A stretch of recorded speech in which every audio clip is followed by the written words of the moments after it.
Hello everyone, my name is Dr. Krishnakant Sharma. I am an interventional cardiologist available at Tricolor Hospitals, Vadodara. I am specialized in all cardiac diseases and interventions. I have experience of more than 15,000 cardiac interventions during the period of 5 years of my career.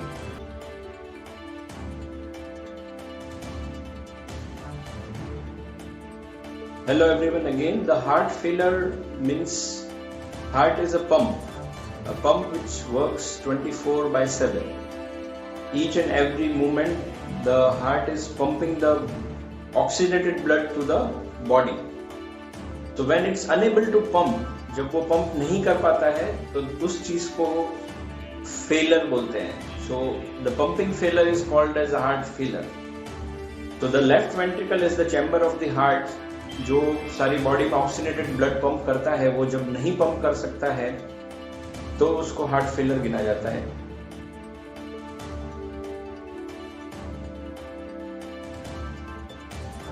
The lifestyle disorders are very common nowadays leading to heart failure, like diabetes mellitus, hypertension, heart attack, certain other disorders like constrictive pericarditis, valvular heart to heart failure.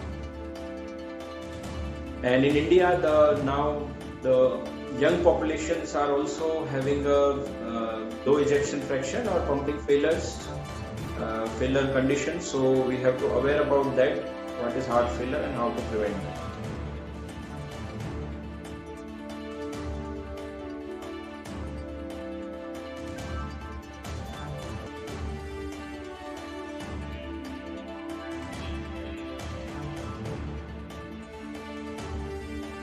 Okay, once you diagnosed with the heart failure, you have, as you consulted your cardiologist will advise according to your stage of heart failure. There are, we can say, 4 stages of heart failure, which we divide into according to symptoms.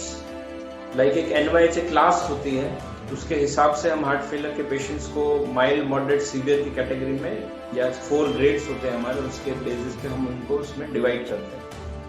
तो जो stage 1 रहता है उसमें तो ऐसे patients रहते हैं जिनको एट रिस्क है हार्ट फेलियर. उनको प्रिवेंटिव मेजर्स लेने होते हैं. मतलब उनको अगर डायबिटीज है, बीपी है, हाइपरटेंशन है,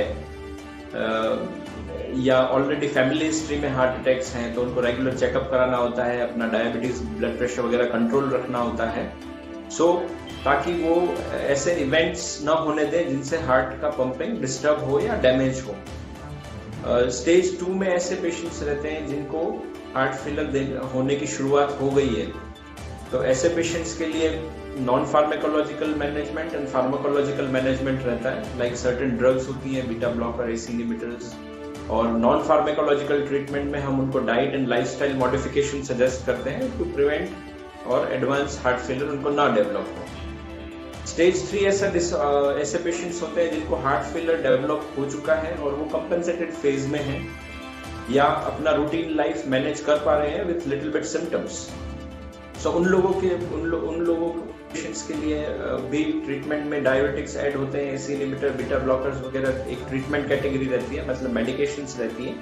एंड सेकेंड वन इज उनको भी नॉन फार्माकोलॉजिकल ट्रीटमेंट उतना ही इंपॉर्टेंट रहता है, जैसे फ्लूइड का रिस्ट्रिक्शन करना रहता है, सॉल्ट का इंटेक मॉडिफाई करके उसको रिड्यूस करना रहता है, एंटीऑक्सीडेंट्स और न्यूट्रिशियस फूड लेना होता है, graded exercise according to your doctor's advice, some exercise उनको करना रहता है. So all non pharmacological treatment and pharmacological treatment रहता है. स्टेज 4 हार्ट फेलियर ऐसा लोगों के लिए हम डिस्क्राइब करते हैं जो लोग के अपनी रूटीन एक्टिविटीज भी नहीं कर पाते हैं, उनको सिम्टम्स होने लगते हैं, सो नहीं पाते हैं, टॉयलेट करने नहीं जा पाते हैं, वैसी रूटीन एक्टिविटीज में भी उनको काफी सिम्टम्स रहते हैं. तो वो डीकम्पेंसेटेड हार्ट फेलियर के पेशेंट्स गिने जाते हैं. मतलब हार्ट का पंपिंग इतना भी मैनेज नहीं कर पाता, उनको चक्कर आना, सांस फूलना, पैरों में सूजन आना, ये सब काफी सिम्टम्स रहते हैं. सो ऐसे पेशेंट्स के लिए मेडिसिन्स हैं, नॉन फार्माकोलॉजिकल ट्रीटमेंट है, और उसके एडवांस ट्रीटमेंट में हमें कुछ सोचना रहता है. लाइक अगर हार्ट को हम किसी डिवाइस थेरापी से थोड़ा कोऑर्डिनेशन में वर्क करवा के क्वालिटी ऑफ लाइफ इम्प्रूव कर सकते हैं, लाइक CRT-D एक ट्रीटमेंट होता है, वो कर सकते हैं या नहीं। कोई हार्ट की सर्जरी वगैरह करने से अगर हार्ट के फंक्शन में इम्प्रूवमेंट होता है तो वो कर सकते हैं, लाइक वाल्वुलर सर्जरी से heart related heart failure, valvular correction या वाल्वुलर रिप्लेसमेंट सर्जरी से इम्प्रूव हो सकते हैं। अगर नलियों में ब्लॉक है उसकी वजह से सिम्टम्स हैं और अगर CABG करें तो भी हार्ट फेलियर की कंडीशन में इम्प्रूवमेंट होता है। बट वंस जो हार्ट बिल्कुल डैमेज हो गया है, जिनको अटैक्स आके हार्ट डैमेज हो गया है, उनको हार्ट फेलियर ट्रीटमेंट करना काफी डिफिकल्ट रहता है। इसीलिए रेगुलर हेल्थ चेकअप कराना और पहले से ही एट रिस्क पेशेंट्स को ध्यान रखना काफी जरूरी है।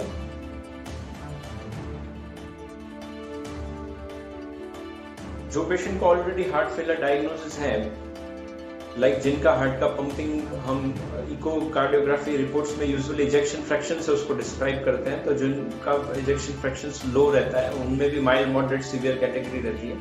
तो according to your heart pumping status और heart failure status, your NYHA class, you have a one non-pharmacological treatment, you have one pharmacological treatment or any need of any advanced therapy, and future again deterioration ना हो उसके लिए prevention। So ये 3-4 चीजें important रहती हैं। तो आप अपने कार्डियोलॉजिस्ट से कंसल्ट कीजिए कि आपके हार्ट का स्टेटस किस स्टेज पे है, आप फर्दर डिटोरिएट ना हो उसके लिए क्या क्या कर सकते हैं। तो अपना शुगर कंट्रोल, ब्लड, अगर डायबिटीज है तो ब्लड शुगर कंट्रोल में रखें, ब्लड प्रेशर है तो आप अपना BP कंट्रोल में रखें, अपने खाने पीने का ध्यान रखें, अपना फ्लूइड का रिस्ट्रिक्शन रखें, अपने एडिक्शंस को सबको बंद रखें, अपनी डाइट, अपनी एक्सरसाइज कितनी हद तक, कितनी तेजी से आपको करनी है वो डिसाइड करें। So one part is non pharmacological treatment हो गया, एक फर्दर डिटोरिएशन प्रिवेंट करने के लिए आप स्टेप्स ले सकते हैं।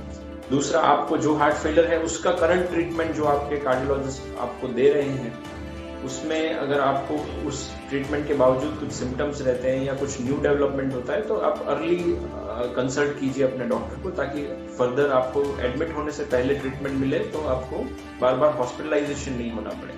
हार्ट फेलियर एक ऐसी कंडीशन है कि आप अगर अपना ध्यान नहीं रखते हैं, all lines of treatment, non pharmacological, pharmacological और लाइफस्टाइल मॉडिफिकेशन साथ में नहीं करते हैं और दवाइयाँ ठीक से नहीं रहते हैं, रेगुलर चेकअप नहीं करते, तो you have a frequent need of hospitalisation. और हर बार आपका जब हार्ट फेलियर होता है तो you have a breathlessness and hypoxia develop होता है, वो आपके और अंगों को भी डैमेज करता है और आपकी फर्दर क्वालिटी ऑफ लाइफ को डिटोरिएट करता है।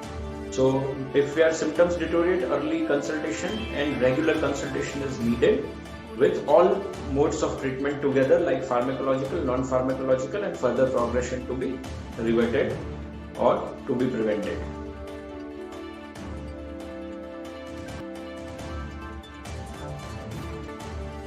हार्ट से स्ट्रॉन्ग ही होता है। अगर आप मन बना लें कि मेरा हार्ट स्ट्रॉन्ग ही रखना है तो आपको पहले से ही with from childhood, from adulthood, you have to be aware of heart diseases, you have to be aware of controlling the diabetes, hypertension, and you need to know कि अगर हम ये सब कंट्रोल करेंगे तो हमको फ्यूचर क्या बेनिफिट मिलेंगे। सो जब भी first time BP, hypertension, diabetes diagnosis होता है तो हमको क्यों वो कंट्रोल करना है वो आपको जानना जरूर। So your awareness, your education is much important from adulthood. If you follow all your healthy lifestyles, you take nutritious food, you do regular exercise, you take care of your diseases, you do your health checkup, तो आपका heart जो strong है वो strong ही रहेगा। उसको ज्यादा strong आपको मन से ही रखना है।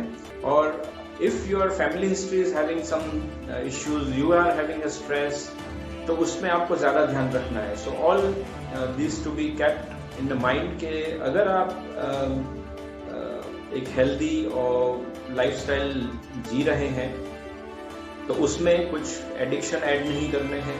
रेगुलर हेल्थ चेकअप करा के जो फ्यूचर इवेंट्स हैं उनको आप पहले से ट्रीट करके जो भी कॉम्प्लिकेशन है उनको काफी हद तक डिले कर सकते हैं और अपने हार्ट को स्ट्रॉन्ग रख सकते हैं।